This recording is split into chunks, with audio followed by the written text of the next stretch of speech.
जब अमेरिका ने कह दिया था कि भाई हमने वहाँ उनका जो न्यूक्लियर प्रोग्राम है उसे 100 साल पीछे धकेल दिया है, तो फिर अब इन पाबंदियों की, बाकी चीज़ों की क्या जवाब रह जाता है फिर? 3 यूरोपीय मुल्कों जिसमें फ्रांस, जर्मनी और बरतानिया है, इन्होंने ईरान पे इल्ज़ाम ये आयद किया कि 2015 वाले मुआहदे की खिलाफ वर्जी कर रहे हैं। यानी बाकी सारी दुनिया उसके शराइत क्या पूरी कर रही है कि आप ईरान पे इल्ज़ाम लगा रहे हैं। अगर ईरान को दीवार से मजीद लगाने के लिए जो है इजराइल और अमेरिका इकट्ठे होते हैं, तो फिर आप क्या देखते हैं? दुनिया की तारीख में पहली दफा हुआ है कि 2 न्यूक्लियर पावर्स ने मिलकर एक नॉन न्यूक्लियर पावर के ऊपर अटैक किया और वो उसको शिकस्त नहीं दे सके। यूनाइटेड नेशंस में जो पाकिस्तान की जानिब से तकरीर की गई थी, इतनी क्लैरिटी से तकरीर यूनाइटेड नेशंस में शायद ही पहले कभी हुई हो कि पाकिस्तान एग्जैक्टली अपने दोस्तों और दुश्मनों का जो जिस तरीके से वो इजहार कर रहा था, बात कर रहा था, बड़ा क्लैरिटी ऑफ थॉट पाकिस्तान के यहाँ पाया जा रहा है। पाकिस्तान अपनी पावर को मनवा चुका है। पाकिस्तान की जो रीच यूरोपीय ममालिक के साथ बनी है,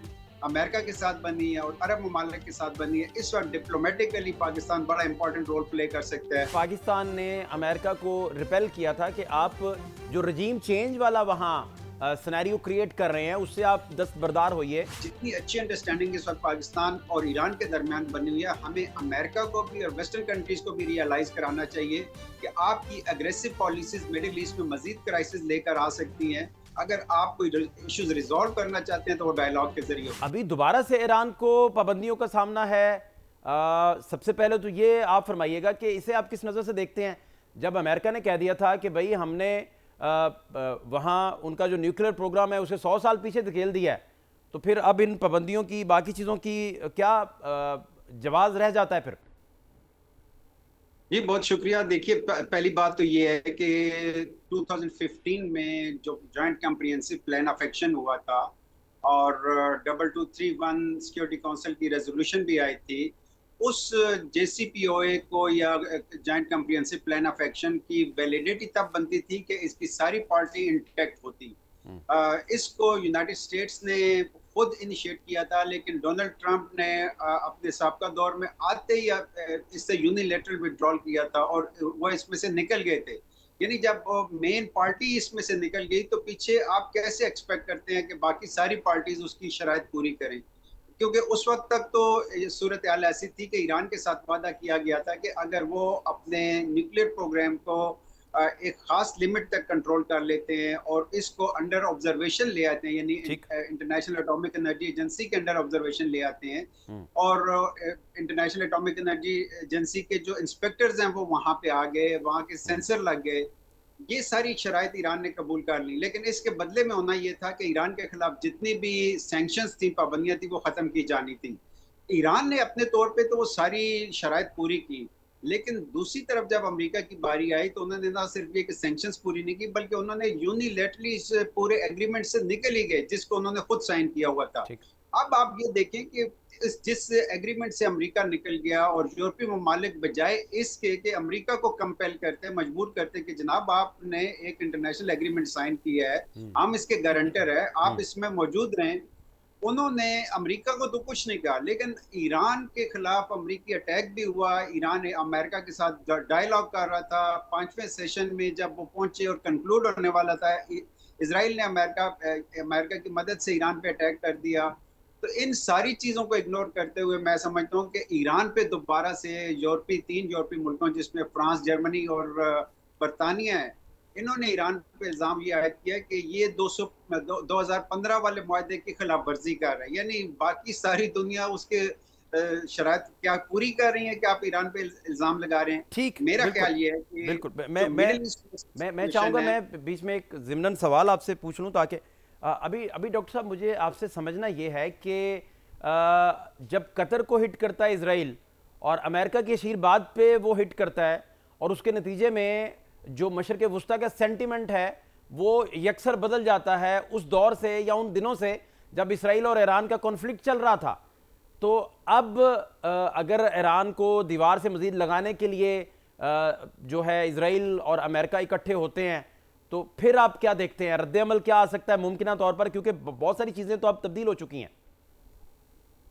देखिए मैं इशारा भी इसी तरफ करना चाह रहा था कि मिडिल ईस्ट में इस वक्त जो सिचुएशन है बहुत ज्यादा डेंजरस बनी हुई है, क्राइसिस लाइक सिचुएशन है, इसलिए कि इजराइल अपनी पूरी ताकत के बावजूद, हम्म, पूरी ताकत इस्तेमाल करने के बावजूद एक छोटे से ग्रुप यानी हमास को वो कंट्रोल नहीं कर पाए। ठीक। और जो अपने फौजी उनके इराक ने गिरफ्तार किए हुए हैं, उनको वो ताकत के बलबूते पर आज़ाद कराना चाहते थे, वो हम्म, आज़ाद नहीं करा सके। ठीक है। और इसके लिए जो अमन की कोशिश हो रही थी, उन्होंने उसको भी तहस नहस किया कतर पे अटैक करके। ठीक। अब जो क्राइसिस है इस वक्त, उसमें अरब ममालिक जो है उनका अमेरिका के ऊपर एक तो एतमाद खत्म हुआ है, क्योंकि कतर में अमेरिका का सबसे बड़ा फौजी अड्डा है। और कतर को ये एक गिला है कि आपने जब ईरान ने अटैक किया कतर पे या इसराइल ने अटैक किया, तो आप हमें प्रोटेक्ट नहीं कर सके, तो आप कब किसी और मुल्क को या कतर को प्रोटेक्ट करेंगे। इसी बेस पे सऊदी अरब ने पाकिस्तान के साथ एक एग्रीमेंट कर लिया है। वो जो एक्सटेंडेड डेटरेंस का एग्रीमेंट है, उसमें पाकिस्तान को बहुत ज़्यादा इंपॉर्टेंस मिली है। अब ये समझ लें कि अगर ईरान को मज़ीद आइसोलेट रखने की कोशिश की गई और उसको पूरी गेम से बाहर रखने की कोशिश की गई, तो जो मिडल ईस्ट के इश्यूज़ हैं, क्राइसिस हैं, वो किसी सूरत ना सिर्फ ये कि रिज़ॉल्व नहीं होंगे, बल्कि मेरा ख्याल है और ज़्यादा पेचीदा हो जाएँगे। अच्छा डॉक्टर और साहब, इसके लिए ज़रूरी डॉक्टर है साहब, कि ईरान को आपको याद होगा, आपको याद पॉलिटिक्स के होगा अंदर कि लाए। ईरान पर जब इसराइली जारियत जारी थी, तो जो मशरक़ वस्ता के बहुत सारे ममालिक थे, वहाँ का एयर स्पेस भी यूज़ होता था। और अब सूरत हाल आप वही देख रहे हैं, या वो रिएक्ट कर सकते हैं? वो रिएक्शन किस हद तक फिर हो सकता है?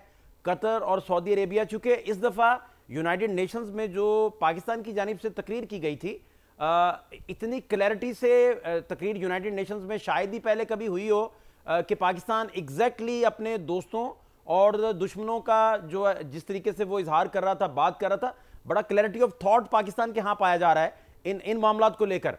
तो इन सारे मामलात देखिए को आप कैसे फिर देखते हैं?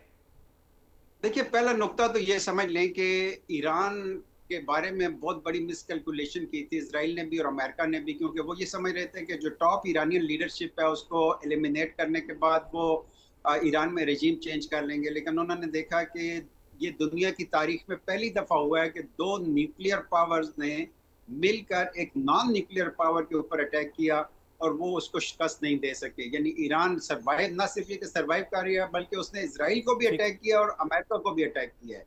हाँ, जहाँ तक पाकिस्तान की बात है, तो पाकिस्तान अपनी पावर को मनवा चुका है। जब इंडिया ने पाकिस्तान पे अटैक किया, तो बुनियादुल मरसूस के ऑपरेशन में हमने पूरी दुनिया पे साबित किया कि इस वक्त पाकिस्तान बड़े टॉप पे पहुंच चुका है। जी राइट। और उसी रिकग्निशन में अमेरिका ने भी हमें ओके रिकग्नाइज किया, पूरी दुनिया ने रिकग्नाइज किया। और इस वक्त मेरा ख्याल ये है कि पाकिस्तान की जो रीच यूरोपीय ममालिक के साथ बनी है, अमेरिका के साथ बनी है और अरब ममालिक के साथ बनी है, इस वक्त डिप्लोमेटिकली पाकिस्तान बड़ा इंपॉर्टेंट रोल प्ले कर सकता है। और ईरान के जो इश्यूज हैं, इसमें इसको रिजॉल्व करने में भी हम एक इनिशिएटिव ले सकते हैं। डॉक्टर साहब, आपको याद होगा कि ये कुछ कुछ रिपोर्ट भी हुआ इस तरीके से, कि पाकिस्तान ने अमेरिका को रिपेल किया था कि आप जो रजीम चेंज वाला वहाँ सिनेरियो क्रिएट कर रहे हैं, उससे आप दस्तबरदार होइए, आप मुज़ाकरात कीजिए। यूनाइटेड नेशंस में भी पाकिस्तान का यही स्टेटमेंट था जो बड़ी शदोमद के साथ पाकिस्तान ने बयान किया। अब सवाल मेरा इससे जुड़ा हुआ आपसे ये है कि अभी कोई बहाना लगाकर दोबारा ईरान के साथ अगर उसे दीवार से लगाने की कोशिश की जाएगी, तो क्या रिएक्शन मुमकिन तौर पर आ सकता है, और कितना इम्कान है अभी भी कि ईरान पर दोबारा जारियत हो सकती है, या ये इम्कान अब खत्म हो गया? देखिए, पाकिस्तान को बहुत ज्यादा विजिलेंट रहने की जरूरत है। और मैं बल्कि बड़ी इंपॉर्टेंट बात यह है कि पाकिस्तान ने बड़ा टेक्निकली अच्छे तरीके से चाइना और अमेरिका के साथ अपने रिलेशंस को बैलेंस किया है।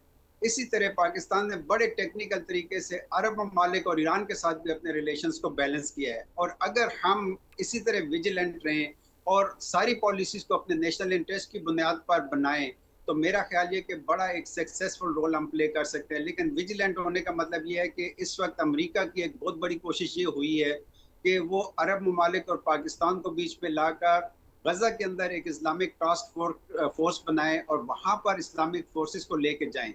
यहाँ पे मेरा ख्याल है बड़ा सोच समझ के हमें फैसला करना होगा, क्योंकि मिडिल ईस्ट के इश्यूज में जब हम इन्वॉल्व हो रहे हैं, अगर इन्वॉल्व करने की कोशिश की जा रही है, तो वो किसी कास्ट पे होनी चाहिए। हमें ये देखना चाहिए कि वहां पे अगर हम इन्वॉल्व होते हैं, तो फिलिस्तीनियों के सामने मुसलमान फोर्सेस को खड़ा करने से एक बहुत बड़ा रिएक्शन भी आ सकता है। इनको बड़ा सोच समझ के फैसला करना होगा। और दूसरी बात यह है कि जहां तक ईरान का मसला है, हम नेबरहुड में देखते हैं कि ईरान की एक अनकंडीशनल सपोर्ट हमारे साथ थी जब इंडिया ने पाकिस्तान पे अटैक किया। इसी तरह जब इजराइल ने ईरान पे अटैक किया तो पाकिस्तान की अनकंडीशनल सपोर्ट ईरान के साथ थी। तो अब ईरान और पाकिस्तान एक दूसरे को बहुत अच्छा से अंडरस्टैंड कर रहे हैं। इसी वजह से हमने देखा कि ईरान की पार्लियामेंट में तशक्कुर तशक्कुर पाकिस्तान के नारे भी लगे, और जितनी अच्छी अंडरस्टैंडिंग इस वक्त पाकिस्तान और ईरान के दरमियान बनी हुई है, हमें अमेरिका को भी और वेस्टर्न कंट्रीज को भी रियलाइज कराना चाहिए कि आपकी अग्रेसिव पॉलिसीज मिडिल ईस्ट में मजीद क्राइसिस लेकर आ सकती हैं। अगर आप कोई इश्यूज रिजॉल्व करना चाहते हैं तो वो डायलॉग के जरिए होना चाहिए। डॉक्टर साहब, पाकिस्तान से एग्जैक्टली अमेरिका क्या चाहता है, या आप समझते हैं कि जो इंडिया सफारतकारी में जो उसकी सफारतकारी समंदर बुर्द हुई है उसके बाद से वो सारा एडवांटेज फिर पाकिस्तान को मिल गया, या आप अदरवाइज इसे देख रहे हैं, या इंटरनेशनल सिनारियो में 4 दिन की जो आपने इंडिया की पिटाई की उसके बाद पाकिस्तान का जो किरदार था वो फिर निखर के सामने आया?